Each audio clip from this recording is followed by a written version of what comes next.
Hello students, क्या हाल चाल है बेटा? बढ़िया। उम्मीद है सभी बहुत बढ़िया से होंगे, है ना। और पढ़ाई आप लोग अच्छे से कर रहे होंगे, ठीक है ना। तो आज हम इस 14 लेक्चर के अंदर 14वां लेक्चर है आपके chapter number 3 class 11 NCERT math. और आज मैं सॉल्यूशन करूंगा 3.4 3.4 एक्सरसाइज का। और इससे पहले मैंने इसका इंट्रोडक्शन आपको दिया था और बहुत सारी बातें हुई थी, बड़ा लंबा इंट्रोडक्शन था। तो जिन बच्चों ने इंट्रोडक्शन देखा होगा तो उसके बहुत सारे सवाल उसने वो बच्चे खुद कर देंगे। फिर इस सॉल्यूशन को, इस वीडियो को, इस लेक्चर को देखने का कोई मतलब नहीं है अगर आप लोगों ने इंट्रोडक्शन को अच्छे से देखा होगा तो बेटा मेरा कहने का मतलब ये है, इंट्रोडक्शन के अंदर हमने सभी बातें कर ली थी। बस आज उन बातों को अप्लाई करना है ना। उन बातों को क्या करना है? अप्लाई करना है। और जैसे कि पहला क्वेश्चन हमें कह रहा है कि हम लोगों को कहा गया है निम्नलिखित, वैसे 5 सवाल हैं और भी सवाल आएंगे, निम्नलिखित समीकरणों का मुख्य और व्यापक हल ज्ञात करो। तो सबसे पहली बात इंट्रोडक्शन में यही हुई थी कि मुख्य हल क्या होता है, ठीक है, आपके पास में कि मुख्य हल, है ना, जिसको हम इंग्लिश में कहते थे प्रिंसिपल सॉल्यूशन, है ना, प्रिंसिपल, ठीक है, अंग्रेजी में भी ध्यान रखना जरूरी है। प्रिंसिपल सॉल्यूशन जो होता था, ठीक है, वो क्या होता है। और इसको समझाने के बाद में हमने आपको बताया था कि व्यापक हल, है ना, जनरल सॉल्यूशन क्या होता है। तो सबसे पहले एक बार एक नजर डाल लें कि जब हम किसी इक्वेशन को सॉल्व करते हैं तो x की जो वैल्यू आती है, अगर वो वैल्यू 0 और 2 पाई के बीच की होती है, इट मींस x जो वैल्यू लेता है वो क्लोज इंटरवल 0 से 2 पाई में से लेगा अगर, ठीक है। जो x आएगा हमारा, जो है जिसके लिए हम इक्वेशन को सॉल्व करते हैं, समीकरण को हल करने का मतलब क्या है? x का मान निकालना, है ना। और x का मान अगर वो 0 और 2 पाई के बीच का होगा, या दूसरे शब्दों में ये कहें, ठीक है, कि वो एक कंप्लीट रेवोल्यूशन के अंदर आए। यहाँ से 0 डिग्री से शुरू होता है, ऐसे कोण घूमता है तो ये कितना घूमता है? 2 पाई तो घूमता है। तो इस पूरे एक परिक्रमण में, एक पूरे रेवोल्यूशन के अंदर, तो अगर x का वैल्यू आता है ना, 2 पाई से ज्यादा ना हो और 0 से कम ना हो, तो हम लोग कहते हैं कि इस, अगर ऐसा आंसर है तो उस आंसर को, उस हल को, उस सॉल्यूशन को हम प्रिंसिपल सॉल्यूशन कहते हैं। बहुत सारी बातें, बहुत कायदे से बातें हुई हैं, ठीक है ना। उसके बाद में हमने पढ़ा था जनरल सॉल्यूशन और उसके कुछ फॉर्मूले पढ़े थे। हमने व्यापक हल पढ़ा था, ठीक है ना। और व्यापक हल का मतलब क्या होता था? जनरल सॉल्यूशन हमने पढ़ा था, ठीक है, जनरल सॉल्यूशन। और जनरल सॉल्यूशन क्या होता था, इसके लिए हमने कुछ फॉर्मूले पढ़े। जनरल सॉल्यूशन का मतलब एक ऐसा हल होता है जिससे हम लोग सभी हलों को निकाल सकते हैं, जिसके अंदर n होता है। मतलब इसका पहला फॉर्मूला होता था कि अगर sine x is equal to, कहीं साइन y बनेगा, तो हम इसका जनरल सॉल्यूशन यानी कि इसका व्यापक हल लिखेंगे n पाई प्लस माइनस 1 की पावर n y, ठीक है ना, y। और जहां पर ये n है हमारे पास में, वो कोई भी पूर्णांक होता था, ठीक है ना, कोई भी पूर्णांक होता था। तो ये फॉर्मूला हम अप्लाई करते थे। इसको अप्लाई करना भी हमने बताया था जब इंट्रोडक्शन में हमने एग्जांपल्स किए थे, तो तब बात की थी। उसके बाद में दूसरा जो था, अगर कहीं पे cos x is equal to, detail से नहीं बता पाऊंगा, आप कभी सोच लग जाओ कि यहाँ भी डिटेल से मैं इसको बताऊंगा, इसको डिटेल से यहाँ नहीं बता पाऊंगा क्योंकि घंटे का पूरा लेक्चर मैंने इस पर किया है, इंट्रोडक्शन जब मैंने किया था। तो अभी फॉर्मूले सिर्फ याद करा रहा हूँ कि cos x is equal to cos y अगर देखने को मिलता है मेरे भाई, तो x का जो व्यापक मान बनता है, या x का जो जनरल सॉल्यूशन जो बनेगा, व्यापक हल, वो बनेगा 2n पाई, ठीक है ना, प्लस माइनस y, जहां पर n कोई भी पूर्णांक होगा, ठीक है, आपके पास में कोई भी पूर्णांक होगा, ठीक है मेरे भाई। तीसरा फॉर्मूला हमारे पास था, अगर 10x is equal to 10y हो जाता है, तो हम लोग जनरल सॉल्यूशन जब लिखते हैं तो x इज इक्वल टू आ जाएगा n पाई प्लस y, जहां पर n कोई भी पूर्णांक होगा। हमने वहां बातचीत की थी कि n का मान 1 2 3 रख करके बहुत सारे सॉल्यूशन निकाले जा सकते हैं, तो इसलिए हमें जनरल सॉल्यूशन की जरूरत पड़ी है, ठीक है। एक दो फॉर्मूले और थे एडिशनल, और वो आपने पहले पढ़ेंगे कि sine x is equal to हमारा 0 होता है तो x की वैल्यू होती है n पाई, ठीक है नहीं, जहां पर n कोई भी पूर्णांक रहेगा। एंड इसी तरीके से पांचवा एक फॉर्मूला और था कि cos x अगर हमें 0 बन जाता है तो उसका डायरेक्ट आंसर लिखेंगे कि x इज इक्वल टू होगा 2n प्लस 1, ठीक है, पाई बाई 2, ठीक है, 2n प्लस 1 पाई बाई 2, और जहां पर n हमारा कोई पूर्णांक होगा। तो ये फॉर्मूले हमने उस दिन किए थे, इससे पहले वाले लेक्चर में, लेक्चर नंबर 13 में, और इनको कायदे से अप्लाई करना भी सिखाया था। चलिए, लेकिन अब हम एक्सरसाइज के क्वेश्चन कर रहे हैं तो इन सब की बातें दोबारा से फिर होंगी, ठीक है।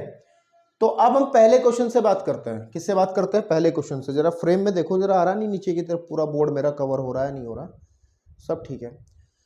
तो हमारे पास जो फर्स्ट क्वेश्चन है वो दिया है 10x is equal to under root of 3 और कह रहा है कि इसका प्रिंसिपल भी सॉल्यूशन निकालना है, मुख्य हल भी निकालना है और व्यापक भी, यानी कि दोनों करने हैं मेरे को। तो सबसे पहले मुख्य हल निकालेंगे, उसके बाद हम लोग इसमें से 10 वाला फॉर्मूला यूज करके वो भी काम कर लेंगे। तो मैं जब सवाल को हल करूंगा तो ध्यान से देखना, मैंने तरीके वहां भी बताए थे और यहां भी मैं एक बार अच्छे से बताता हुआ चलूंगा। 10x is equal to under root of 3 है, तो सबसे पहली बात ये होना चाहिए कि आपको टेबल्स की सभी वैल्यूज याद होनी चाहिए।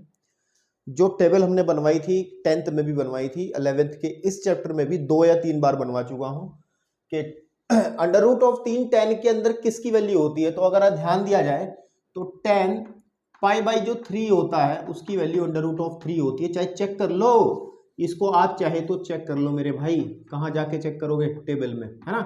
तो आपके पास में तो 10 पाई बाई 3 की वैल्यू अंडर रूट ऑफ 3 होती है, तो इसको हम लिख सकते हैं यहाँ पे 10 पाई बाई 3, ठीक है, 10 पाई बाई 3।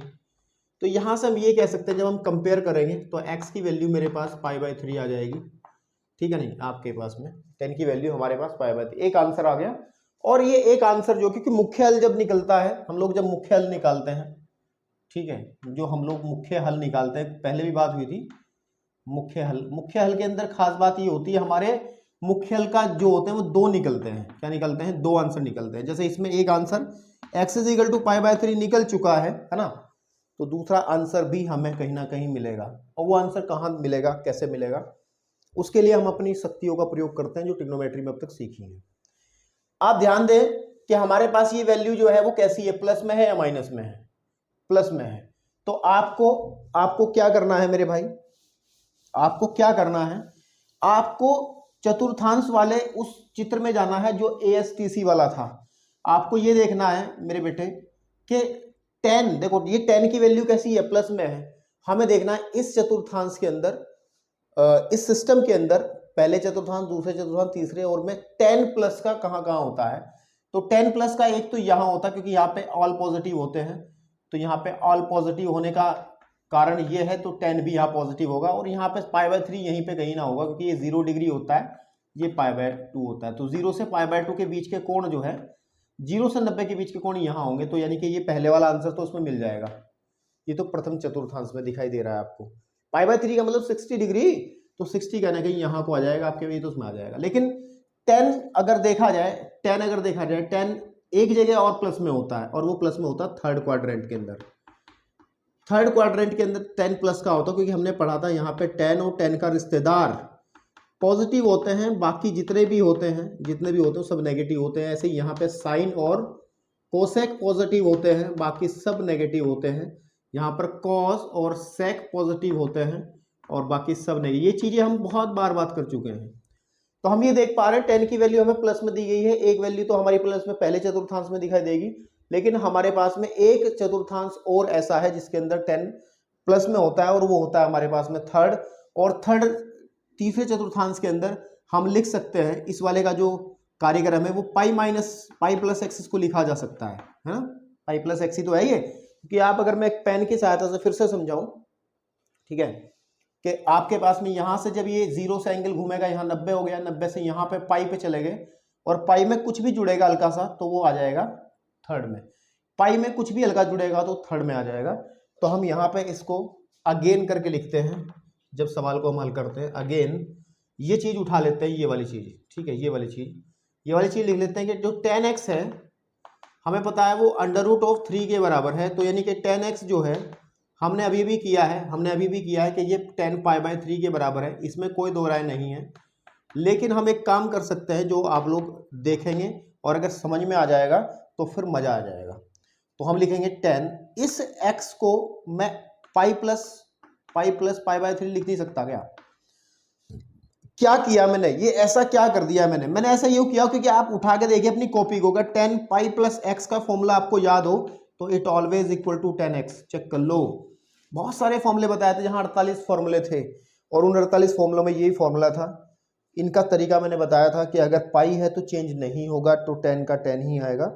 और पाई प्लस एक्स का मतलब तीसरे चतुर्थांश की बात हो रही है, थर्ड क्वाड्रेंट के अंदर हमारा 10 प्लस की वैल्यू देता है तो इसका चिन्ह भी प्लस का ही आएगा। तो बेटा तो हम लोग इस 10 पाई बाय 3 को इस फॉर्म में भी लिख सकते हैं, इसमें कोई दिक्कत नहीं है। इसका मतलब जो 10x है हम लोगों को 10x है वो 10, इसका अगर मैं बटे 1 लेके एलसीएम ले लूँ तो 3 पाई प्लस 4 पाई बाय 3 भी हम इसको लिख सकते हैं 4 पाई बाय 3, ठीक है ना, 4 पाई बाय 3 सही लिखा मैंने, 3 एकम 3, ठीक है ना, आपके पास में और एक आ गया ये 4 है ना, 4 पाई बाय 3। तो यहां से हम ये कह सकते हैं कि x की एक वैल्यू और आ गई और वो आ गई 4 पाई बाय 3। बस ये दोनों वैल्यू मिल करके अतः हम कहेंगे अतः जो मुख्य हल है, कौन सा मुख्य हल है, क्योंकि मुख्य हल हमारे पास में दो वैल्यू देता है, मुख्य हल हमें दो वैल्यू देती है। एक वैल्यू हमारे पास में एक प्रथम चतुर्थांश में मिली है जा करके, है ना, और दूसरी वैल्यू इसकी हमें तीसरे चतुर्थांश में मिली है जा करके, और जो है 4 पाई बाय 3, और वो है 4 पाई बाय 3, x की वैल्यू 4 पाई बाय 3 है ना आपके पास में। तो मुख्य हल जो होगा वो होगा x इज इक्वल टू, एक तो पाई बाय 3 होगा और एक आ जाएगा 4 पाई बाय 3। तो आपके पास में एक आंसर आपका ये निकल करके आ गया है, ठीक है ना। आप कहोगे सर इससे ज्यादा वैल्यूज निकल सकती हैं, कि निकालोगे ना, देखो अगर निकालोगे, देख पहली बात तो ये, जब एक रेवोल्यूशन कंप्लीट होता है, एक पूरा चक्कर लगाते हैं, तो 10 दो ही जगह प्लस में आता है, यहाँ पे प्लस में आएगा, यहाँ पे प्लस में आएगा, इसके अलावा इसमें प्लस में होगा ही नहीं। अगर प्लस में आएगा तो वापस फिर इस पहले में प्लस में आएगा, लेकिन पहले में जब एक पूरा चक्कर लग जाएगा तो वह 2 पाई प्लस x होगा, यानी कि 2 पाई में कुछ जुड़ेगा, 2 पाई में कुछ जुड़ेगा। 2 पाई में जब कुछ जुड़ेगा इसका मतलब वो मुख्य मान नहीं होगा, मुख्य हल नहीं होगी, 2 पाई से ज्यादा हो जाएगा। हमें पता है x का मान 2 पाई के बराबर या उससे कम होना चाहिए, ठीक है ना। तो मुझे लगता है आपको ये क्वेश्चन समझ में आएगा। अब इसी में हमें एक व्यापक हल निकालना, सीधे डायरेक्ट फॉर्मूला लगाना है। तो आप लोग ये चीज जो मैंने लिखी इसको नोट करना चाहते हो तो नोट कर लो, क्योंकि मैं इसको रफ करूंगा, ठीक है। तो देखिए देखिए अब ध्यान से देखिएगा, ध्यान से देखिएगा। अब हमें मुख्य हल निकाल लिया, अब हम करेंगे, अब हम निकालते हैं व्यापक हल। क्या निकालते हैं? व्यापक, जनरल सॉल्यूशन निकालते हैं, व्यापक हल। और व्यापक हल के लिए 10 का फॉर्मूला ऑलरेडी हमें पता है, ठीक है ना। तो आप सीधी बात है ऊपर वाले पोर्शन को उठा लो, 10x इज इक्वल टू हमारे पास में 10, यहां से ही ले लो ना, पाई बाय 3 के बराबर है ना, पाई बाय 3 के बराबर है भाई, सीधी बात है। या आप यही कह लो, दोबारा से ले लो और उसको लिख लो कि 10x इज इक्वल टू, है ना, और वो हो जाएगा 10 पाई बाय 3, 10 पाई बाय 3 आपके पास में। अब मेरे भाई सुनो मेरी बात, आप कहोगे सर ये भी तो कंडीशन बन रही थी यहाँ, आप इसी को क्यों उठा के चल रहे हो व्यापक मान निकालने के लिए? ये कंडीशन ये भी तो बन रही थी, इससे भी तो व्यापक मान निकल सकता है। सुनते रहो, समझते रहो, सारी बात, सारे डाउट्स क्लियर होंगे, सुनते रहें। तो अब अगर 10x is equal to 10y बनता है, देखो 10x is equal to 10y, तो व्यापक हल जो बनेगा वो बनेगा n पाई प्लस y, यानी कि पाई बाय 3, है ना। और जहां पर हमारा n जो है वो एक पूर्णांक है, ठीक है ना। ठीक है, तो बात समझ रहे हैं? तो ये इसका व्यापक हल हुआ है। अब हमने बात की थी कि यहीं से क्यों उठाया, यहां से क्यों नहीं करा। तो अगर हम ऐसा कर लेते कि सर ये देखो, या देखो ऐसे भी तो कर सकते थे, यहां से अगर देखा जाए कि क्योंकि अंडर रूट थ्री जो है वो 10 पाई बाय 3 का मान है, हम मान लिया आपकी बात टेबल में देख करके, लेकिन अंडर रूट 3 जो है वो 10 4 पाई बाय 3 का भी तो मान है, जो आपने निकाला अभी, चेक कर लो, देख लो भाई। 10x इज इक्वल टू ये भी तो है, यानी कि x का मान ये भी तो है, इसका मतलब 10 पाई बाय 4 पाई बाय 3 का मान भी तो यही होगा। तो इसको यूज करें या इसको यूज करें, आप फ्री हो, है ना। दोनों मुख्य मानों में से किसी को भी यूज कर सकते हैं, ऐसी कोई समस्या वाली बात नहीं है। लेकिन बेसिकली हम जो पैटर्न फॉलो करते हैं, जो ट्रेडिशनल जो बातें चली आ रही हैं, हम लोग छोटे वाले मान को, हम इस वाले मान को फॉलो कर लेते हैं। आप इससे भी आंसर दे सकते हो। इसका आंसर कैसा बनेगा आपको पता है, 10x is equal to 10 4 pi by 3 है, यानी कि यहां से अगर मैं उठाऊं, ठीक है ना, तो आप कहेंगे कि x इज इक्वल टू आ जाएगा n pi plus 4 pi by 3, where n जो है आपके पास में कोई z है, पूर्णांक है। तो ये आंसर भी उतना ही सही है जितना आंसर ये सही है, लेकिन एक तरीका है, एक लिखने का मतलब एक सिस्टम है कि सबसे पहले छोटे वाले मान को उठा लो, जो पहली बारी में वैल्यू निकलती है उसी से यह व्यापक मान दे सकते हैं। तो आपको इसकी जरूरत नहीं है दिखाने की, केवल एक बार व्यापक दिखाएंगे। तो ये आपका ठीक है, ये इसका आपका मुख्य मान हो गया और ये इसका व्यापक हल हो गया। ठीक है ना, तो आप साथ साथ उत्तर माला आंसर सीट में भी चेक करते रहें। ठीक है ना, मैं देख लूँ जरा, क्योंकि मैं आज क्योंकि एडिट करने का मौका नहीं मिलता ना। ठीक है ना, हाँ ठीक है, it's okay, everything is okay, question answer सही है। अब इसी में हम लोग अगर आगे बढ़ें इस एक्सरसाइज के अंदर, हमारे पास दूसरा क्वेश्चन है। ठीक है, मैं रफ कर रहा हूँ इसको, और दूसरा क्वेश्चन है, आप लोग नोट कर सकते हो। ठीक है, वीडियो को पॉज कर लें, नोट कर लें। ठीक है, अच्छा चलो बातें करेंगे, अभी इतनी बातें नहीं करते जिससे आप घबरा जाओ। ठीक है, ओके, इन सब सूत्रों को इस्तेमाल में लाएंगे, इसलिए इसको रफ नहीं कर रहे हैं उधर की तरफ अभी। तो बेटा जो हमारे पास में इसका दूसरा क्वेश्चन है, और दूसरा क्वेश्चन है, कहाँ है मेरी किताब, हाँ, sec x is equal to 2। ठीक है, हमें कहा गया है sec x is equal to 2। ठीक है ना, आप कहोगे सर जी फेल हो गया मामला, आपने जितने फॉर्मूले बताए हैं वो साइन cos tan में बताए हैं, sec का कोई फॉर्मूला व्यापक मान का नहीं बताया है। चलो मुख्य मान तो निकाल ही देंगे, लेकिन व्यापक मान का नहीं बताया। तो भाई इतनी बातें होके आए हैं, वो सब किस लिए आए हैं भाई, वो चीजें तो तैयार होनी चाहिए जो हमने पढ़ाई है। तो सेक को कोस में बदलना कौन सी रॉकेट साइंस वाली बात है ना, हमें पता है ना कि हम लोग जो कोस एक्स होता है उसको लिख सकते हैं, वो सेक का उल्टा नहीं होता, यानी कि सेक को अगर उल्टा कर देंगे हम कोस बन जाएगा। ठीक है ना, तो अगर मैं यहाँ पर दोनों पक्षों को व्युत्क्रम कर दूं तो 1/sec x कर दूं, तो ये भी तो 1/2 हो जाएगा, और 1/sec से क्या होता है sec x, वो होता है cos x is equal to 1/2। लो हो गया ना।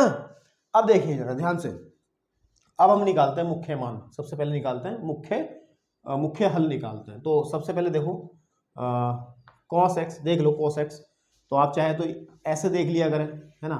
तो cos x कहाँ कहाँ प्लस में होता है, पहले में प्लस में होता है और लास्ट वाले में। ठीक है ना, और आपके पास में तो सीधी बात है, पहले की वैल्यू डायरेक्ट आपको टेबल से दिख जाएगी कि cos x is equal to, ये है आपके पास में cos, ठीक है ना, π/3 की ही वैल्यू है। देन हम कह सकते हैं कि यहाँ से x की वैल्यू π/3 आ जाएगी, नो प्रॉब्लम। एक वैल्यू आ गई, लेकिन मुख्य मान के अंदर दो वैल्यू आएंगी। तो अब आप देखो कि cos की वैल्यू प्लस में है, तो cos की वैल्यू प्लस की एक तो प्रथम चतुर्थांश में है, एक फोर्थ में है, और फोर्थ वाले को लिखते हैं 2π-x, है ना, 2π-x, क्योंकि ये पूरा एंगल पूरा घूम करके 2π बनता है, 2π में से कुछ भी घटेगा तो हम लोग फोर्थ में ही रहेंगे। तो अब अगेन अगर मैं इस बात को करूंगा, दोबारा से मैं इस बात को लिखूंगा कि हमारे पास में cos x is equal to है, किसके है cos x is equal to cos π/3 के, तो हम लोग लिख सकते हैं cos x is equal to, उसको चेंज कर सकते हैं cos 2π-π/3। क्यों? क्योंकि आपको फॉर्मूला पता है, अगर आप समझ नहीं पा रहे तो फॉर्मूले से याद रख ले कि 2π-x is always equal to cos x। चेक कर लो अपनी किताबों को उठा करके, अपने नोट्स को उठा करके जो आपने लिखे होंगे। 3.3 एक्सरसाइज सॉल्यूशन से पहले मैंने ये सब फॉर्मूले बताए थे कि cos 2π-x is always equal to cos x, क्योंकि 2π में चेंज नहीं होता है, cos का cos x ही रहेगा, और 2π-x का मतलब चौथे चतुर्थांश की बात हो रही है, और चौथे चतुर्थांश में ASTC के अकॉर्डिंग cos प्लस का होता है, इसलिए हम cos x लिखते हैं। तो आप ध्यान दें, then cos x is equal to मेरे पास मिलेगा, और यह आ जाएगा cos 6, 3 दूनी 6 में से एक जा करके 5, 5π/3। देन हम कह सकते हैं x हमें वैल्यू दे देगा 5π/3, ठीक है ना। देन हम ये कह सकते हैं कि जो मुख्य हल है, जो मुख्य हल है, प्रिंसिपल सॉल्यूशन है, वो बनेगा x की वैल्यू एक तो मेरे पास मिल जाएगी π/3, है ना, एंड एक मिल जाएगी 5π/3, है ना। अगर हम लोग इसके व्यापक हल की बात करें, ठीक है, हम किसकी बात करें, व्यापक हल की बात करें, तो व्यापक हल में क्या करते हैं, हम लोग उठा लेते हैं पहले वाले उसको ही, क्योंकि cos x is equal to किसके है, यहां से देखो cos x is equal to 1/2 है ना, तो इसका मतलब cos x is equal to हमारा cos π/3 होता है। और आपको फॉर्मूला कौन सा इस्तेमाल में आएगा, फिर ये वाला फॉर्मूला। इसका मतलब x is equal to 2nπ ± π/3, जहां पर n कोई भी पूर्णांक होगा, ये लिखना जरूरी होता है, कोई भी पूर्णांक होगा। ठीक है बेटा, ठीक है, आपके पास में समझ में आ रही है बात, ठीक है।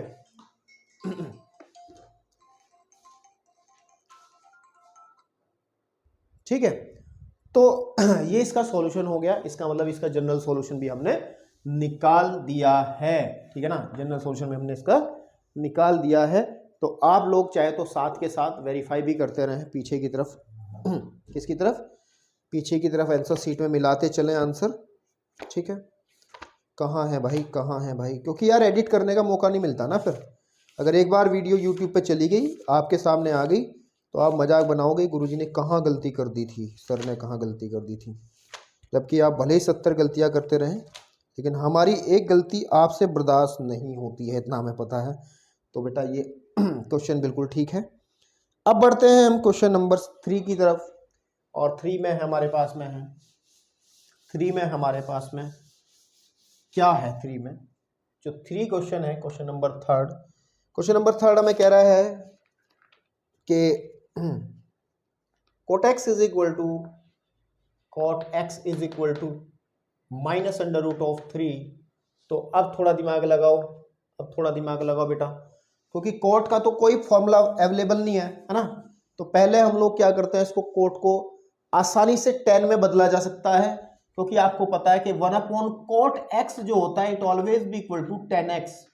बेसिक फॉर्मूला है त्रिकोणमिति का, है ना। तो अगर मैं दोनों पक्षों को उल्टा कर दूं, इसको भी 1/cot x कर दूं, है ना, आपके पास में, और इसको भी 1/√3 कर लूं माइनस का, तो बेटा ये हिस्सा 10x बन जाएगा और माइनस का 1/√3 बन जाएगा, ठीक है। तो अब हमें देखना है, अब हमें देखना है, ठीक है, अब हमें देखना है, क्या देखना है कि इसका मुख्य हल क्या होगा। तो पहले आप ध्यान से देखें इस सवाल को करने का तरीका। मैंने एक एग्जाम्पल भी कराया था सेम, ठीक है, एग्जाम्पल भी सेम था, इसी तरीके का एग्जाम्पल था जब मैंने सॉल्व करवाया था आपके सामने, और वो एग्जाम्पल था एग्जाम्पल नंबर 3, ठीक है ना। एग्जाम्पल नंबर 3 हमने कराया था, लेकिन चलिए वहां कराया था तो यहाँ भी करा देंगे। देखो सीधी बात है, माइनस से घबराने की जरूरत है, माइनस को जो का तू रखो, 1/√3 जो है 10 में किस एंगल की वैल्यू बनती है, टेबल से देख करके देख लो, वो बनती है 30 की। किसकी बनती है? 30, है ना, क्योंकि 10 10वीं के हिसाब से 10 30 इज इक्वल टू 1/√3 होता है, लेकिन हम लोग रेडियन में काम करते हैं तो यहाँ पे हम इसको π/6 लिखेंगे, है ना। तो 10 π/6 की वैल्यू जो है आपकी ये होती है माइनस में। लेकिन फॉर्मूला अगर हम यहाँ पे अगर हम वैल्यू निकालना चाहते हैं एक्स की, तो ये माइनस प्रॉब्लम कर रहा है। तो इसके लिए फिर आप चले जाओ किसके पास? चले जाओ ASTC के पास। ASTC मतलब ये जो फर्स्ट चतुर्थांश है ना, और सेकंड एंड द थर्ड, और ये आपका फोर्थ। और ये चेक कर लो कि 10 की वैल्यू माइनस में है, तो माइनस कहाँ कहाँ होगा?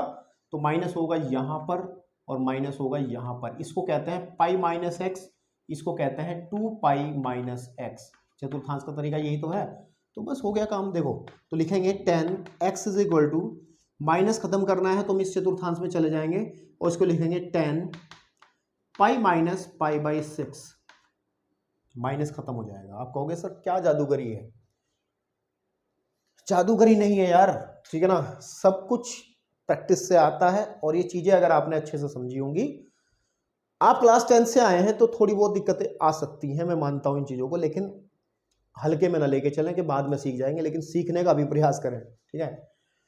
आपने एक फॉर्मूला पढ़ा था कि 10, वेरीफाई भी करा देता हूं, 10 π-x is always equal to 10x, वो भी माइनस वाला, चेक कर लो, माइनस का 10x होता है।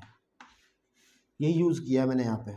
इस माइनस को खत्म करने के लिए मैंने ये वाला फॉर्मूला यूज किया, क्योंकि देखो माइनस खत्म हो जाएगा। तो 10x इज इक्वल टू आ जाएगा 10, ठीक है, 5 6 6 में से गया 5 π/6। तो हम लोगों को x की वैल्यू मिल जाएगी, हमें वैल्यू मिल जाएगी 5 π/6। तो एक वैल्यू मिल गई हमें जो हमारी सेकंड चतुर्थांश के अंदर, चेक कर लो, चाहे इसको आप रख के भी चेक कर सकते हो, ये वैल्यू दूसरे चतुर्थांश में से आएगी। अब दोबारा से देखते हैं, एक वैल्यू और भी तो निकलेगी, क्योंकि हमारे पास में 10 एक जगह और माइनस का होता है, और वो होता है फोर्थ के अंदर। तो हम लोग लिख सकते हैं जो 10x है वो हमारा इक्वल किसके था? वो था ये वाला, यहां से उठा लेंगे ना, माइनस का 10 π/6 के। तो इसको ऐसे ही 10x इज इक्वल टू, इस माइनस को खत्म करेंगे तो ये वाला कॉन्सेप्ट यूज कर लेंगे। कैसे? कि 10 2π-x, x मतलब π/6, ठीक है, π/6। तो basically 10x is equal to 10, ठीक है ना, 6 दूनी 12 में से क्या 11 पाई बटे 6, ठीक है ना। तो आपके पास में मेरे भाई x की वैल्यू यहाँ से निकल के आ जाएगी 11 पाई बटे 6, और आप लिख लेना क्योंकि एग्जाम्पल भी करा है, ये और ये जो है इसकी मुख्य हल होंगे, मेन सॉल्यूशन होंगे या फिर प्रिंसिपल सॉल्यूशन होंगे, ठीक है। अब इसके जनरल सॉल्यूशन पे बात करते हैं, और जनरल सॉल्यूशन को कहाँ से उठाएंगे, यहाँ से उठा लेंगे, क्योंकि है ना, देखो ठीक है ना आपके पास में, हाँ यहाँ पे लिख भी दो चाहे तो काले पेन से हेडिंग बना के, व्यापक मान, व्यापक हल, ठीक है। जनरल सॉल्यूशन कैसे निकलेगा, हमें पता है कि 10x इज इक्वल है माइनस का ये वाली चीज 10 पाई बाई 6 के, ठीक है ना, या ऐसे लिख लो, यहाँ से उठा लो डायरेक्ट ये वाला चार्ज, ये वाली चीज, ठीक है, 10 5 पाई बाई 6 के, कोई गलत बात की क्या, देख लो ना, ठीक है ना। तो ये है, तो फॉर्मूला कौन सा लगेगा, ये वाला फॉर्मूला काम में आएगा।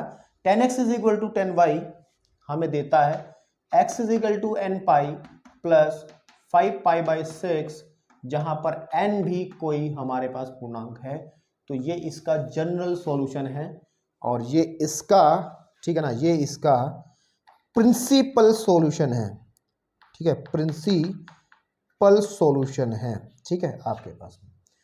चलिए बढ़ते हैं नेक्स्ट क्वेश्चन की तरफ। क्वेश्चन नंबर हमारे पास 4th है, और 4th क्वेश्चन को करने के लिए मैं जगह चाहिए मेरे को, मैं इसको रफ कर रहा हूं, आप लोग पॉज करके नोट कर लें, ठीक है। आपके पास में क्या है जरा आप भी देख लें फटाफट, वो भी सेम क्वेश्चन है ऐसा ही जैसे मैंने अभी कराया है, बस वैल्यू निकालनी है आपको, आ जानी चाहिए मेरे भाई, ठीक है, नहीं तो फिर दिक्कतें बढ़ेंगी। तो कहाँ है किताब, हाँ, तो मेरे पास में है 4th क्वेश्चन, और 4th क्वेश्चन के अंदर बात होनी है कि cosec x is equal to -2, तो कोसेक को साइड में कन्वर्ट करना पड़ेगा क्योंकि कोसेक के लिए कोई फॉर्मूला अवेलेबल नहीं है। हमें पता है 1 अपॉन कोसेक एक्स जो है it always equal to sine x, तो हम लिख सकते हैं 1 बटे, ठीक है ना, कोसेक एक्स, दोनों पक्षों का उल्टा कर दे रहा हूँ, है ना, इज इक्वल टू माइनस का 1/2, या फिर साइन एक्स हमें दे देगा माइनस का 1/2। तो फिर आप देखेंगे क्या देखेंगे, आप देखेंगे कि साइन की वैल्यू माइनस में है, चेक कर लो, साइन की वैल्यू माइनस में है, और साइन की वैल्यू अगर माइनस में है तो कौन कौन से चतुर्थांश की बात हो रही है, इसमें माइनस का होता है और इसमें, यानी कि इसका मतलब पाई प्लस एक्स और 2 पाई माइनस एक्स के अंदर, ठीक है ना, आपके पास में इस चतुर्थांश का समझ में आ रहा ना ये कैसे है भाई, ये पूरा एंगल आपके पास में यहाँ पाई होता है, 0 है, पाई बाय 2 है, फिर पाई है, ये 3 पाई बाय 2 है, ठीक है ना, और ये 2 पाई है भाई। अगर पाई है, पाई में कुछ भी जुड़ेगा तो हम लोग, पाई में हमने थोड़ा भी जोड़ा, एक्स भी जोड़ा, तो ये हम थर्ड चतुर्थांश में, तीसरे चतुर्थांश में चले जाएंगे। और हम लोग अगर 4th की बात करें तो यहाँ पे 2 पाई बाय 2 प्लस एक्स जो है वो 4th को रिप्रेजेंट करता है, लेकिन मैंने कहा था 3 पाई बाय 2 और या फिर पाई बाय 2 वाले फॉर्मूले से थोड़ा सा परहेज करना है आपको, पाई और 2 पाई वाले फॉर्मूले ही इस्तेमाल में लाने हैं जो हमने आपको लिखवाए थे। तो यहाँ पे 4th चतुर्थांश को हम 2 पाई माइनस एक्स कह लेंगे। तो सबसे पहले हम द्वितीय चतुर्थांश में बात करते हैं। देखिए sine x is equal to, ये माइनस में साइन 30 की वैल्यू है, पाई बाय 6 की वैल्यू होती है, क्योंकि माइनस है तो माइनस को खत्म कर लेके चले जाओ किसमें, थर्ड में। तो sine x is equal to आ जाएगा sine pi plus x, x की जगह आ जाएगा पाई बाय 6, या साइन एक्स मेरे को दे देगा साइन 7 पाई बाई 6, या x मेरे को दे देगा, x मुझे दे देगा 7 पाई बाई 6, एक वैल्यू निकल आई, ठीक है ना, एक वैल्यू आपकी निकल करके सामने आ गई है, ठीक है मेरे बेटे। तो अगर हम लोग अब देखें दूसरी वैल्यू के लिए, दूसरी वैल्यू के लिए हमें जाना पड़ेगा 4th वाले में, ठीक है ना, ठीक है ना। तो यहाँ पे देख लेंगे हम लोग, चलो यहीं देख लो, यहाँ से उठा लो, क्योंकि हमें पता है कि साइन एक्स जो है इट इज इक्वल टू यहाँ से माइनस के साइन पाई बाई 6।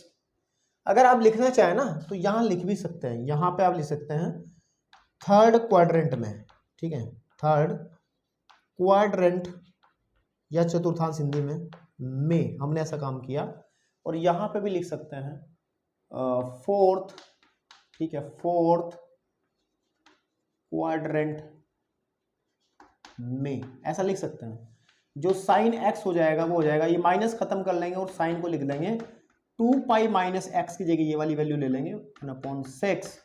देन इसको जब साइन एक्स लिखेंगे तो आ जाएगा साइन 12 में से एक गया, कितना आ जाएगा 11 पाई बटे 6। ठीक है, 11 पाई बटे 6।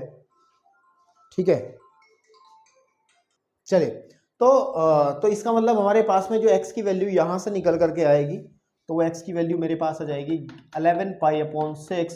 तो मेरे पास दो वैल्यू निकलती हैं, एक वैल्यू ये निकलती है x इज इक्वल टू, एक निकलता है 7 pi upon 6 and 11 pi upon 6। ये तो उसका आपके पास में आ जाएगा मुख्य हल, है ना, मुख्य मूल्य नहीं,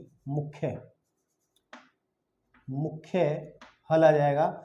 और लेकिन अगर मेरे को व्यापक हल निकालना है तो व्यापक हल निकाल देंगे। व्यापक हल में क्या करेंगे हम लोग ये वाला पोर्शन उठा लेंगे, प्रारंभ वाला, है ना, क्योंकि हमें पता है कि sine x is equal to है साइन 7 पाई अपॉन 6 के बराबर। तो formula sine x is equal to sine y, then we get x is equal to n pi plus -1 की पावर n अल्फा मतलब वाई, यह आ जाएगा 7 पाई अपॉन 6 जहां पर n कोई पूर्णांक है। तो यो आपका आंसर। ठीक है, तो इसके पहले 5 क्वेश्चन हमने सॉल्व कर दिए हैं। बढ़ते हैं अब थोड़ा सा गंभीर काम करने के लिए, एंड द क्वेश्चन नंबर 5 जल्दी से खत्म करते हैं, जरा लंबा चौड़ा काम नहीं है इस एक्सरसाइज का। तो आप लोग वीडियो पॉज करिए, नोट करें फटाफट। ठीक है, तो हम बढ़ते हैं क्वेश्चन नंबर 5 की तरफ। कॉल आ जाती है तो दिक्कत है। चलिए देखते हैं इस क्वेश्चन को। क्वेश्चन है हमारे पास 4x is equal to 2x cos 2x। तो इसको हमें सॉल्व करना है, ठीक है ना। तो आप एक काम करें, पहले इसको थोड़ा सा इसको cos x को धर ले आओ। cos 4x minus cos 2x is equal to आपके पास में हो जाएगा 0, है ना। थोड़ा सा गहरा काम करना पड़ेगा ना हमें। ठीक है, अब हमने एक फॉर्मूला पढ़ा था, ठीक है, और वो फॉर्मूला था कि cos x minus cos y जो होता है it always equal to 2 sine x plus y upon 2 minus में, एंड फिर आएगा आपके पास में sine x minus y upon 2। Check करो, याद करो, किया था ना फॉर्मूला यूज। तो हम लोग इसको लिखेंगे -2, ठीक है ना, -2 sine 4x minus plus 2x upon 2 and फिर से sine 4x minus 2x upon 2 is equal to 0, is equal to 0। ठीक है, ओके। अब ध्यान देंगे बेटा, देखो ये -2 जो है बराबर 0 है, तो -2 को हम आसानी से खत्म कर सकते हैं। इस वाले -2 को अगर बटे में भी ले जाएं, जो भी करें इसके साथ, ये तो बेचारा मरा ही पड़ा है। देखो ये आ जाएगा साइन 4x और 2x हो गया 6x बटे 2 इंटू साइन 4x में से 2x बचेगा तो 2x बटे 2, है ना, इज इक्वल टू 0। भाई मैं पहले भी एक बार आपको बात बता चुका हूं, कभी ऐसा लिखा रहा है कि 2 साइन x और यहाँ लिखा है मैंने 4x प्लस के 2x अपॉन 2 लिखा है, और कुछ दिमागधारी बच्चे इसको इससे काट दें। बेटा ये इसके कोण का मान है, ऐसा नहीं होता, ठीक है ना। टीचर जो है आत्महत्या कर लेगा इसे देख करके कि अगर ऐसा कट रहा है तो ये कोण है, मतलब सीधी बात हमने पढ़ा है। जैसे साइन ए है, 2 साइन ए का मतलब ये 2 साइन ए है, ये कोण का मान होता है। अगर यहाँ पे आपके पास में a बटे 2 है तो इस 2 से 2 नहीं कटने का, भाई ये कोण का मान है, ठीक है ना, आपके पास में ये कोण है। तो ध्यान रखना, ये चीज़ें छोटी छोटी मिस्टेक्स ना करना आप लोग। वैसे उम्मीद नहीं करता मैं आप लोगों से तो ऐसी मिस्टेक करोगे आप, क्योंकि क्लास 10th की बोर्ड परीक्षा पास की है भाई, मजाक थोड़ा ही है। तो अगर इसको काटेंगे तो 3 जाएगा, इसको काटेंगे तो 1 कट जाएगा, तो आ जाएगा sine 3x into sine x is equal to 0। तो ये एक समीकरण बन गई। आप कहोगे सर अभी भी कुछ नहीं हो रहा, हो गया यार। देखो साइन x और साइन, देखो साइन 3x साइन x की जो गुणा है, ये गुणा का चिन्ह तो इनके बीच में वो 0 है। तो इसका मतलब क्या करेंगे, जैसे द्विघात समीकरण में करते थे कि कोई इक्वेशन सॉल्व करिए और ऐसा बन गया कि x प्लस 2 और x minus 3 is equal to 0। तो लिखते थे कि यदि x plus 2 is equal to 0 तो मान निकालते थे x का, फिर लिखते थे यदि x minus 3 is equal to 0 तो x का मान निकालते। तो ऐसे ही इसमें भी 2 फैक्टर है, पहला फैक्टर ये है, दूसरा फैक्टर ये है। तो सबसे पहले लिखेंगे यदि sine 3x is equal to 0 consider कर लिया जाए तो आंसर बनेगा ये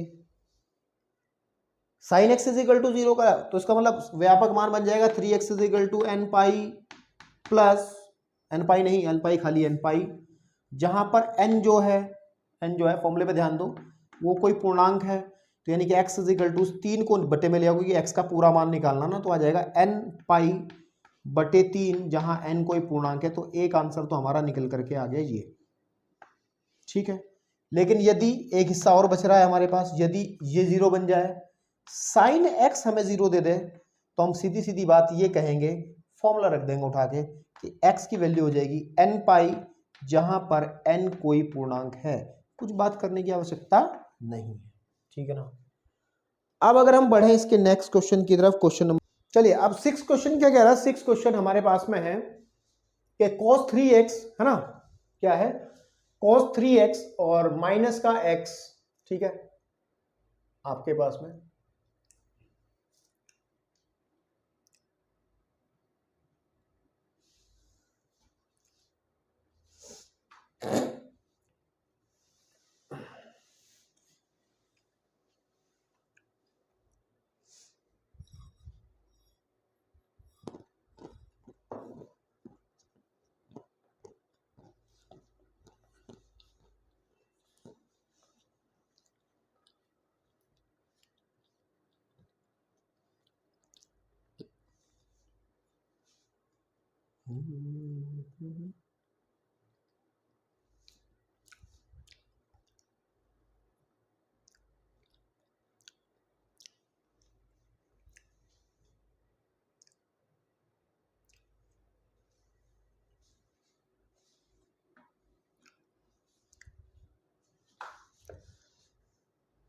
चलिए बढ़ते हैं क्वेश्चन नंबर 6 की तरफ। और क्वेश्चन नंबर 6 क्या कह रहा है मेरे पास में, क्वेश्चन 6 कह रहा कि 3x और प्लस cos x, ठीक है ना, and minus cos 2x is equal to है 0 के। तो इसका व्यापक हल हमें निकालना है ना।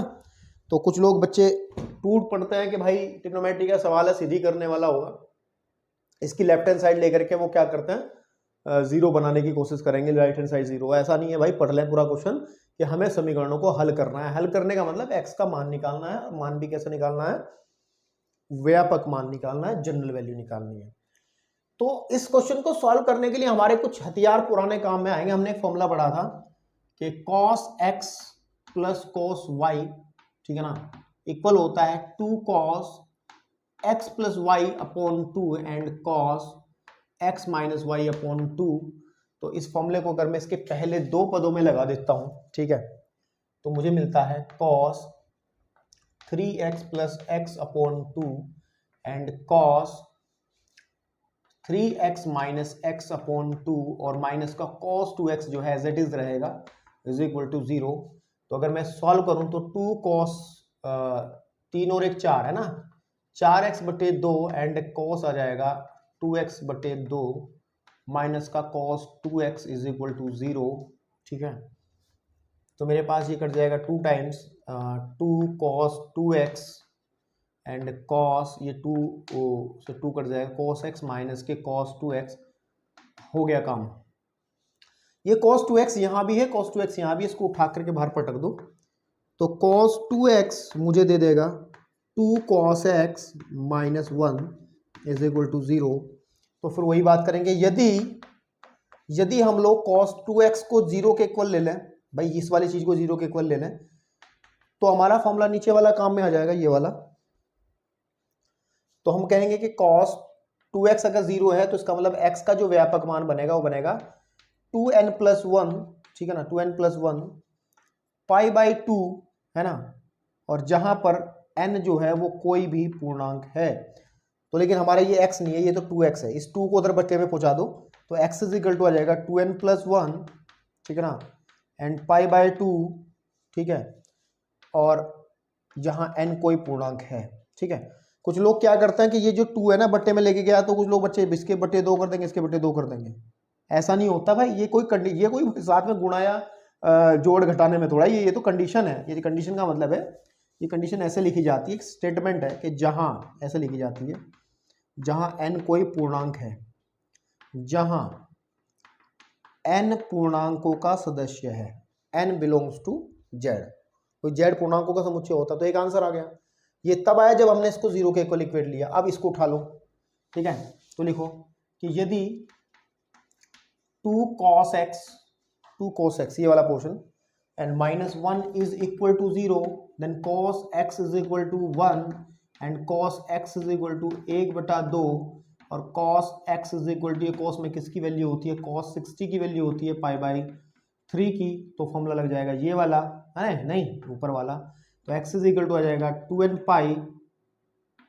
2n पाई प्लस माइनस π/3 जहां पर n कोई पूर्णांक है, ठीक है ना। तो एक आंसर आपका ये बन गया है मेरा बेटा, ठीक है। तो अब इसके क्वेश्चन नंबर बढ़ते हैं 7th की तरफ, और 7th में क्या बात होनी है जरा फटाफट देख लें।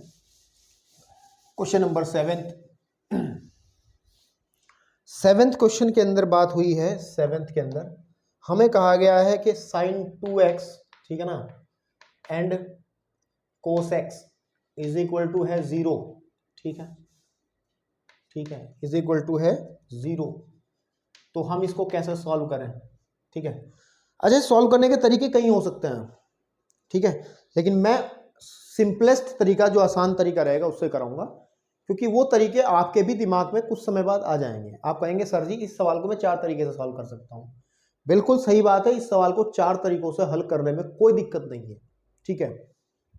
लेकिन अभी जो हथियार उपलब्ध हैं, अभी जो हम लोगों को चीजें पता हैं, ठीक है ना, उसके हिसाब से बात करते हैं। हमने sin 2x का एक फॉर्मूला पढ़ा था, sin 2x is equal to होता है 2 sin x and cos x, या नहीं पढ़ा था क्या, या नहीं पढ़ा था क्या? जब हमने 3.3 का इंट्रोडक्शन किया था, ये 2x वाली फैमिली पढ़ी थी हमने, sin 2x की फैमिली पढ़ी थी, उसके अंदर sin 2x का पहला फॉर्मूला यही था। तो अगर मैं इसको यहां पे यूज कर लूं, यानी कि 2 sin x and cos x, क्या होगा, मुझे क्या हासिल हो जाएगा, बहुत चीज हासिल हो जाएगी। देखो cos x यहाँ भी है, यहाँ भी कॉमन उठा लेंगे फिर, और ये सवाल ऐसा ही बनिए सभी किया है कि 2 sin x plus 1 is equal to 0। फिर लिख लेंगे यदि पहला पोर्शन 0 हो जाए, cos x is equal to 0, then x is equal to आ जाएगा नीचे वाला कि 2n प्लस 1, ठीक है, एंड π/2 जहां पर जो n है वो कोई पूर्णांक है। एक आंसर आ गया है। लेकिन यदि हम लोग बात करेंगे 2 sin x plus 1 is equal to 0, या sin x is equal to 2 sin x is equal to -1, या sin x is equal to -1/2, अब सोचना पड़ेगा कि साइन में -1/2 किसका मान है। उसके लिए क्या करेंगे, sin x is equal to, पहले देखो 1/2 किसका मान है, 1/2 होता है sin 30 का, यानी कि sin π/6 का। लेकिन साइन माइनस का होता कहाँ है, माइनस का होता है साइन इस वाले में, यानी कि पाई प्लस एक्स में। तो उसको चेंज कर लेंगे, यहाँ पे साइन माइनस खत्म हो जाएगा और लिख देंगे sine pi plus x means π/6, क्योंकि आपको पता है कि sine pi plus x is always equal to minus sine x, ठीक है ना। तो इस माइनस को खत्म करने के साइन एक्स, इसको चेंज कर सकते हैं साइन पाई प्लस π/6, यानी कि ये फॉर्मूला यूज करके। तो इसका मतलब जो साइन एक्स है, ठीक है, तो जो साइन एक्स है हमें वैल्यू देता है साइन 7×6 और 7 7 π/6, 7 π/6। तो फॉर्मूला लगा देंगे ये वाला, x इज इक्वल टू हो जाएगा n पाई प्लस -1 की पावर n अल्फा, यानी कि सॉरी ये y 7 π/6, और जहां पर n कोई पूर्णांक है, आंसर आ गया दूसरे वाला भी, ठीक है। तो ये रहा आपका क्वेश्चन नंबर, ठीक है ना, क्वेश्चन नंबर कौन सा था, 7th। अब बढ़ते हैं क्वेश्चन नंबर 8 की तरफ, वो जल्दी से एक्सरसाइज को खत्म करते हैं। क्वेश्चन नंबर 8, क्वेश्चन नंबर 8 में क्या बात होनी है देखते हैं। क्वेश्चन नंबर 8 में क्या बात होनी है, ठीक है ना। फॉर्मूले याद हैं भाई सारे मेरे, तो आपका पता नहीं, ठीक है। तो कह रहा है कि sec square of 2x is equal to है 1 माइनस का tan 2x, तो वो निकालो व्यापक मान। कहोगे सर ये तो बड़ी खिचड़ी वाली इक्वेशन है, लेकिन हमने एक फॉर्मूला पढ़ा था, कि sec स्क्वायर x जो है, sec स्क्वायर x जो होता है वो 1 प्लस के tan स्क्वायर x के होता है। ये सर्वसमीका थी जो क्लास 10th में भी सीखी थी, और दूसरे नंबर की सर्वसमीका थी कि sec स्क्वायर x 1 प्लस के tan स्क्वायर x के बराबर होता है। तो अगर यहाँ पे हम लोग यहाँ 2 इस्तेमाल कर लें तो 2 यहाँ भी तो हो जाएगा फिर, है ना। तो हम लोग इसी का इस्तेमाल करते हैं। मैं इसको लिख दे रहा हूँ 1 प्लस के tan square 2x is equal to 1 minus के टेन 2x, चाहो तो बता दो कि sec square x is always equal 1 plus के टेन स्क्वायर x, इसीलिए मैंने इसका इस्तेमाल किया है। इस 1 से ये 1 खारिज हो जाएगा और रह जाएगा tan square of 2x is equal to minus का टेन 2x, इस टेन 2x को उधर ले आओ तो tan square 2x plus tan 2x is equal to 0। तो आप क्या करें, टेन एक्स 2x को कॉमन निकाल लेते हैं, अंदर बचेगा टेन 2x एंड प्लस का 1 इज इक्वल टू 0। तो फिर कहेंगे कि यदि हमारा टेन 2x बेचारा 0 हो जाता है तो क्या होता है, ठीक है ना। अगर टेन 2x 0 होता है तो क्या आती है वैल्यू, ठीक है। तो सीधी बात है, टेन 2x अगर 0 आता है तो हम लोग यही फॉर्मूला यूज कर लेंगे ना, ये वाला, ठीक है ना भाई। 0 है ना, तो आप इसको कर सकते हैं कि ten 2x is equal to 0 किसकी होती है, टेन 0 की वैल्यू 0 होती है ना आपके पास में। तो अगर वैल्यू वो वाला फॉर्मूला लगाएं हम लोग व्यापक मान के लिए कि 2x इज इक्वल टू आ जाएगा n पाई, ठीक है, n प्लस 0, 0 को कोई मतलब नहीं रह गया, तो x इज इक्वल टू आ जाएगा n पाई बटे 2, जहां पर n एक पूर्णांक है, ठीक है ना। जरा आंसर वेरीफाई कर लें इसका, ठीक है, क्योंकि ये टेन 0 है ना, क्योंकि आप लोग अगर साइन कोस होता तो डायरेक्ट ये सूत्र थे उनके लिए, लेकिन अगर टेन है तो टेन के लिए भी एक सूत्र होता है, लेकिन वो सूत्र अभी आप लोग ज़्यादा दिमाग ना लगाएं इसमें, ठीक है। मैं आंसर चेक कर लूँ जरा एक बार, इसका वेरीफाई कर लूँ इसका आंसर पीछे से।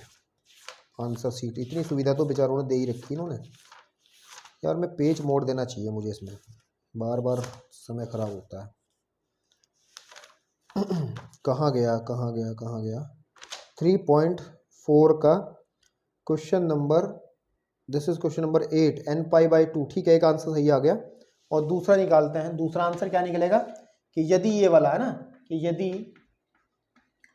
Ten of 2x plus 1 is equal to 0, चौक उठा लें दूसरी, ठीक है, तो tan of 2x is equal to minus 1 and tan of 2x is equal to 1 किसकी वैल्यू होती है, माइनस के टेन पाई बाय 4 की वैल्यू होती है, और tan 2x is equal to, tan minus का कहाँ होता है भाई, यहाँ होता है, यानी कि नहीं यहाँ कहाँ होता है, ऊपर होता है पाई माइनस एक्स में सेकंड में, तो उसको लिख देंगे हम माइनस खत्म करने के लिए कि टेन पाई माइनस ये वाली वैल्यू पाई अपॉन 4, तो 2x tan 2x is equal to 10 3 pi by 4, क्योंकि एलसीएम ले लो उसके बटे 1 मान के 4 आ जाएगा, 4 एकम 4, 4 में से घटेगा, तो ये वाला फॉर्मूला लग जाएगा कि 2x is equal to n pi plus y, है ना आपके पास में, जहाँ n कोई पूर्णांक है, और x इज इक्वल टू हो जाएगा n पाई बटे 2 plus 3 pi by 8, 3 pi by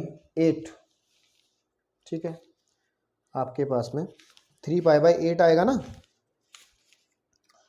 ठीक है आपके पास में। और जहां पर n जो है कोई पूर्णांक है, तो ये इसका आंसर बन गया। इसका वेरीफाई कर लें पीछे देख करके आंसर, वेरीफाई, हाँ बिल्कुल ठीक है, ये बिल्कुल ठीक आंसर है। तो आई थिंक क्वेश्चन नंबर 8 भी हो गया। अब बढ़ते हैं क्वेश्चन नंबर 9 की तरफ, जो कि इस एक्सरसाइज का लास्ट क्वेश्चन है। आप फटाफट वीडियो को पॉज करके नोट कर लें, ठीक है आपके पास, ठीक। देखो आप लोगों को मैं बोलता था पहले स्क्रीनशॉट ले लो, क्योंकि मुझे लगता है स्क्रीनशॉट लेना बेहतर नहीं है, वो स्क्रीनशॉट ही रह जाता है। तो बेहतर ये है स्क्रीनशॉट वाली आदत छोड़ के ना वीडियो को पॉज करके साथ के साथ नोट करा करो, ठीक है, क्योंकि स्क्रीनशॉट तो आपके फोटोज आपके फोन में बहुत पड़े होंगे, ठीक है। तो बेहतर है कि आप साथ के साथ उसको नोट करें, वीडियो को रोक करके पॉज करके नोट करें। तो क्वेश्चन नंबर, अब मैं आगे से बोलूंगा ही नहीं आपको स्क्रीनशॉट ले लो, मेरी गलती थी, स्क्रीनशॉट लेना सही बात नहीं है ना, स्क्रीनशॉट से नहीं आप कुछ हासिल कर पाएंगे, आप जब लिखेंगे अपने हाथ से तभी मिलेगा। तो ये है sine x and sine 3x and sine 5x is equal to 0, ठीक है। तो अब ध्यान दें, इसके अंदर भी एक फॉर्मूला इस्तेमाल में लाएंगे, इन फॉर्मूलों को हटा दूं मैं, क्योंकि ये वाले नहीं आ रहे, दूसरा फॉर्मूला आएगा। फॉर्मूला हमने पढ़ा था कि sine x plus sine y मेरे को देता है 2 sine x plus y upon 2 and cos x minus y upon 2। ये फॉर्मूला हम पढ़ के आए हैं, लेकिन अंधाधुंध फॉर्मूला इस्तेमाल नहीं करना, इसमें थोड़ा दिमाग लगाना पड़ेगा आपको। ठीक है, दिमाग क्या लगाना पड़ेगा? देखो मेरी बात सुनो ध्यान से। अगर मैं इन दोनों में फॉर्मूला लगाता हूं और जब फॉर्मूला लगेगा तो 2 साइन एक्स की जगह तो एक्स ही आ जाएगा, प्लस वाई की जगह आ जाएगा 3x upon 2 and cos x minus के 3x अपॉन 2। ठीक है ना, और साथ में ये प्लस का साइन 5x है, इसको जो का तू रखेंगे इज इक्वल टू 0। तो जब सॉल्व करेंगे तो आ जाएगा 2 sine 4x upon 2 and cos, ये आ जाएगा माइनस का 2x अपॉन 2 है ना, plus sine 5x is equal to 0। तो ये आ जाएगा 2 टाइम्स कटेगा और ये 2 से 2 कटेगा, तो 2 साइन 2x एंड कॉस, देखो कॉस माइनस को खा लेगा तो x आ जाएगा, और प्लस के यहां आकर के बैटरी हमारी डाउन हो जाएगी। यहां तक हल करके आप अगर इसमें डायरेक्ट फॉर्मूला लगा दोगे पहले दो पदों में तो ये स्थिति बनेगी कि तो कुछ कॉमन निकल ही नहीं रहा, देखो बात बन नहीं पा रही है। तो बेहतर ये है कि आप ना इसको थोड़ा सा रीअरेंज करो दोबारा से। कैसे? कि साइन एक्स को रख लो जोगा, तो इसको इसके पास साइन 5x पहुंचा लो, इसको साथ में रख लो। इससे क्या हासिल होगा मैं बताता हूं क्या हासिल होगा अभी, इज इक्वल टू 0। इससे हासिल ये होगा जब आप लोग इन दोनों में फॉर्मूला लगाओगे तो साइन एक्स प्लस 3x की जगह आ जाएगा 5x, है ना, और यहाँ पे भी आ जाएगा 5x। और जब इसे सॉल्व करोगे तो यहाँ आ जाएगा 5 और 3, 5 और 1 6, यहाँ आ जाएगा आपका 6x। ठीक है ना, और यहाँ पे तो खैर आपका कितना बचेगा 4, है ना, यहाँ बचेगा 4 माइनस वाला। ठीक है, तो जब इसे सॉल्व करेंगे तो 3 बार जाएगा, तो ये साइन 3x आ जाएगा, यहाँ कितना आ जाएगा साइन 3x, और यहाँ आ जाएगा cos 2x। अब देखो कितना बढ़िया काम हो गया, क्योंकि यहाँ पे तो हम 3x ये 3x आ जाएगा ना, यहाँ तो 3x। तो अब देखो कितना बढ़िया काम हो गया, ये वाली चीज और ये वाली चीज कॉमन निकल आएगी, क्वेश्चन सॉल्व। तो दिमाग थोड़ा लगाना पड़ता है, ऐसा थोड़ा ही कि अंधाधुंध काम करना शुरू कर देंगे। तो हम लोग इन पहले दो में फॉर्मूलों में पहले दो में ना लगा करके हम लोग इसको एक साथ ले लेंगे, तब लगाएंगे फॉर्मूला। तो लगा रहे हैं 2 साइन वाला फॉर्मूला लगाएंगे x प्लस 5x अपॉन 2, ठीक है ना, एंड cos, ठीक है, cos x minus 5x upon 2 and plus sine 3x is equal to 0। तो 2 साइन यह आ जाएगा 6x upon 2 and cos minus के 4x अपॉन 2, ठीक है, माइनस है इसलिए आप माइनस है तो ब्रैकेट लगा रहा हूं मैं, plus sine 3x is equal to 0। तो ये कटेगा 3 टाइम्स, तो आ जाएगा 2 साइन 3x एंड cos, देखो ये कट जाएगा 2 बार, तो cos 2x होगा माइनस का, लेकिन मैं cos 2x लिखा प्लस का, क्योंकि cos माइनस को एडजस्ट कर लेता है ना, क्योंकि हमें पता है कि cos of minus x is equal to cos x होता है। ये भी हमने फॉर्मूला पढ़ा है कि cos माइनस को एडजस्ट या खा लेता है, अपनी भाषा में याद रखने की चक्कर अगर करना। Sign 3x is equal to 0, तो ये साइन 3x यहाँ भी है, यहाँ भी कॉमन निकाल लो। तो साइन 3x जब कॉमन निकलता है तो मेरे बचेगा 2 cos 2x plus 1 is equal to 0। अब कहानी वही है कि यदि sine 3x is equal to 0 हो, तो sign 3x is equal to 0 हो तो जनरल वैल्यू ये बन जाएगी x is equal to n pi, ठीक है ना, लेकिन ये 3x है, n पाई, जहां पर n कोई पूर्णांक है, 3 को बटे में ले आओ तो x की वैल्यू हो जाएगी n पाई बटे 3, जहां n कोई पूर्णांक है। एक आंसर आपका ये आ गया, ठीक है। लेकिन अगर ये वाला इसकी बात करें, है ना, कि यदि, ठीक है ना, यदि 2 cos 2x plus 1 is equal to 0, then cos 2x is equal to minus 1 and cos 2x is equal to minus का 1/2, then cos 2x is equal to minus का cos पाई बाई 3, क्योंकि 60 की वैल्यू होती है ना, ये minus खत्म करना है मेरे को, तो माइनस खत्म करने के लिए cos माइनस का होता है सेकंड के अंदर, यानी कि पाई माइनस एक्स कर दो, इसको क्या कर दो pi minus x, cos 2x is equal to कर लो माइनस खत्म करने के लिए cos pi minus pi by 3, ठीक है ना, क्योंकि आप देखोगे cos pi minus pi by 3 minus का cos पाई बाई 3 हो जाएगा, तो cos 2x is equal to cos 2 pi by 3। जब इसको हल करेंगे 3 एकम 3 में से गया, फिर फॉर्मूला लग जाएगा ये वाला, तो ये जाएगा 2x is equal to 2n pi plus minus 2 pi by 3, जहाँ n कोई पूर्णांक है और इस 2 को बटे में ले जाएंगे तो x इज इक्वल टू आ जाएगा 2 से 2n pi upon 2 plus minus 2 pi upon 3 into 2, जहाँ n कोई पूर्णांक है। 2 से 2 कटेगा, इस 2 से 2 कटेगा, तो x इज इक्वल टू आ जाएगा n पाई, ठीक है, n pi plus minus pi by 3, जहाँ n कोई पूर्णांक है। तो एक आंसर आपका ये बन जाएगा, ठीक है ना। तो ये रहे आपके सॉल्यूशंस, सारे सॉल्यूशंस इस एक्सरसाइज के, ठीक है मेरे भाई। बेसिकली जो चैप्टर हमारा है ये त्रिकोणमितीय फलन, थर्ड चैप्टर खत्म हो चुका है, ठीक है। क्या हो चुका है? बिल्कुल खत्म हो चुका है, क्योंकि जो चीज़ें टॉपिक्स जितने डिस्कस होने थे, जो फॉर्मूले बताने थे, सब बता चुके हैं। अब इसमें एक मिसलेनियस एक्सरसाइज बचती है, विविध प्रश्नावली बचती है, उसके कुछ एग्जांपल्स हैं, उनको मैं कराऊंगा नेक्स्ट 2 लेक्चर्स के अंदर। चैप्टर वैसे खत्म हो गया आपका, ठीक है ना। हम लोग नए चैप्टर की तरफ बढ़ेंगे और आप लोग, उम्मीद करता हूँ अच्छे से आपने कर भी लिया होगा, ठीक है। धन्यवाद।